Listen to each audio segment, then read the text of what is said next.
yang tidak sinkron. Cara kami melakukan kebijakan dan bangsa kan beda. Ada perbedaan dampak waktu, hanya itu aja. Tapi sekarang boleh dipercepat dan dirapikan, harusnya sih ke depan tidak ada masalah. Yang penting kita lihat ke depan seperti apa. Dan kita lihat 2 minggu terakhir sudah amat baik sekali, harusnya sih nggak ada halangan lagi. Dari Kemenkeu melihat ada faktor dari real sektornya juga bermasalah nggak? Real sektor bermasalah? Ketika sebelumnya nggak ada uang di sistem sebelumnya ya jelas real sektor ada masalah kan. Tapi kalau Anda lihat waktu di sidang yang pertama kita jembatan Leking, ada kan perusahaan tekstil yang nggak bisa dapat pinjaman dari bank, padahal semuanya siap dan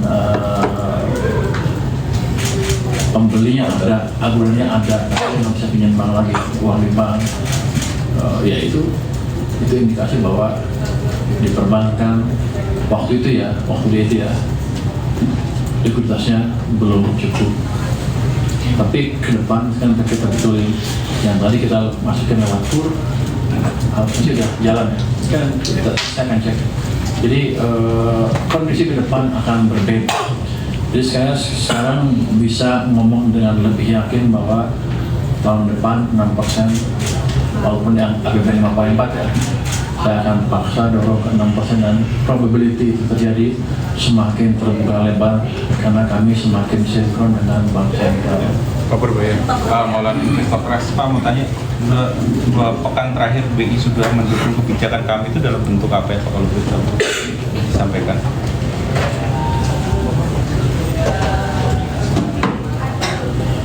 Dalam bentuk komunikasi dengan masyarakat lebih baik, dan yang di lapangan itu, kalau saya boleh cerita sedikit,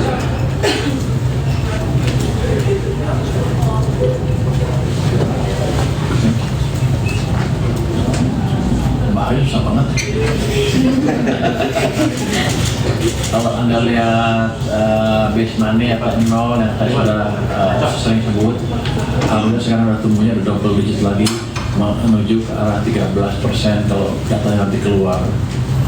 Sebelumnya sampai turunkan ke tadi ketika saya injek ke 13, turun ke 7, turun ke 6, ke 5, sekarang berbalik ke arah 13%. Mungkin di atas sekarang udah 13% lagi. Jadi itu menunjukkan kontribusi yang real dari bank sentral ke perekonomian.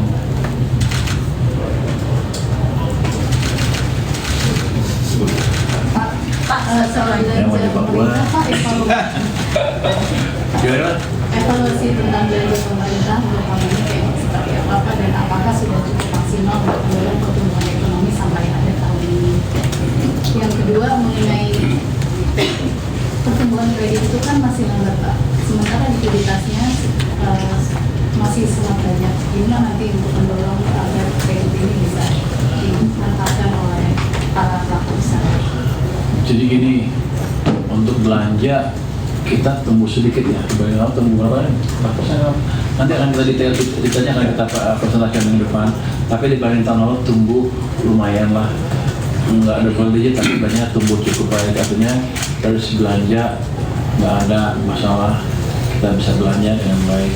Cuman yang tadi income-nya agak sedikit di bawah prediksi kita, sehingga defisitnya lebih lebar dari pikiran semula.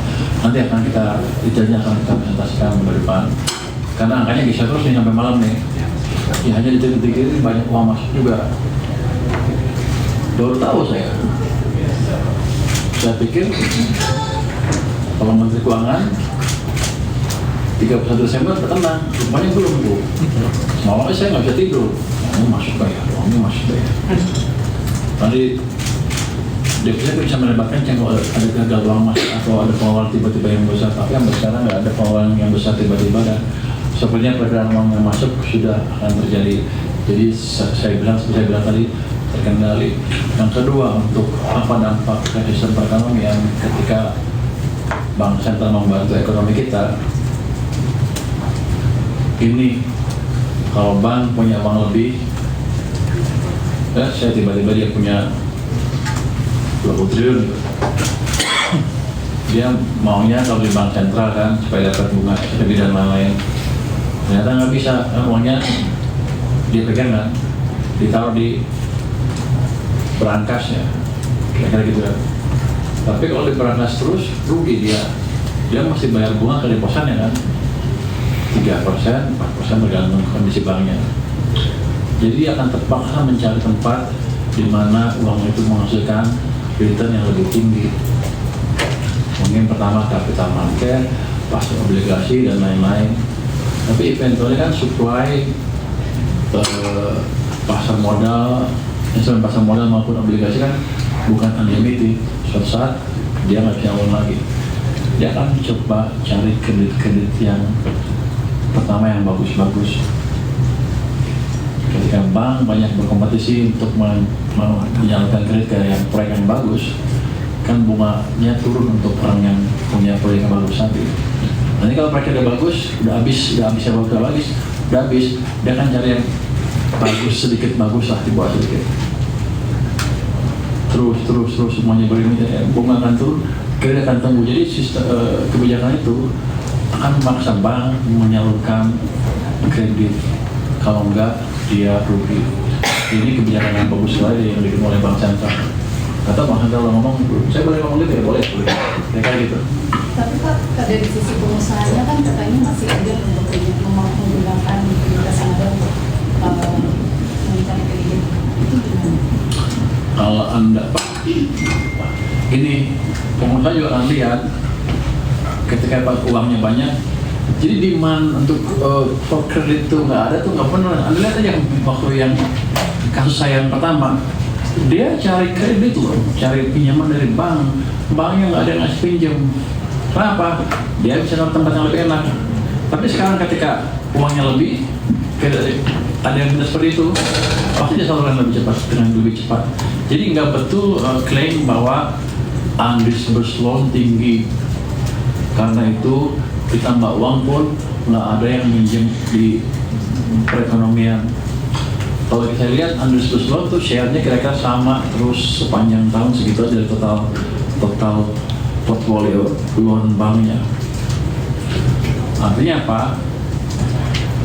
Kalau kita lihat pengalaman tahun 2020, 2021, bulan Mei kita tanya uang, kredit tumbuh. Saya yakin posisi undisbursed sama kan? Tapi tetap aja kreditnya bisa tumbuh double digit pada waktu itu. Jadi ya, problem undisbursed loan ada, tapi ketika ekonomi tumbuh, yang lain akan pinjam lebih banyak ke perbankan. Harusnya dampaknya positif. Dan kalau kita lihat biasanya sih 3 bulan, 4 bulan setelah uang itu masuk ke sistem, kredit mulai tumbuh dengan lebih signifikan. Kalau kredit secepat ya, tapi economic activity overall akan tumbuh dengan signifikan 2 bulan, 3 bulan setelah uang itu masuk ke sistem. Anda lihat kan, walaupun nggak penuh dampak yang saya kasih kemarin, tapi ekonomi udah berbalik kan. Kenapa orang nggak demo lagi di jalan? Karena mereka merasa ada harapan masa depan yang lebih baik, karena mereka sudah melihat ada pergerakan di perekonomian. Kalau Anda lihat di kampung-kampung, di pinggiran udah mulai gerak ekonominya. Paling nggak sesuram waktu itu. Itu dampak dari kebijakan yang waktu itu. Jadi itu bukan terjadi begitu saja. Itu efek real dari suatu kebijakan moneter dan fiskal yang pas. Anda masih meragukan? Pak, kalau boleh tahu kementerian lembaga yang udah ngembaliin anggaran yang belum terserap per hari ini berapa, Pak?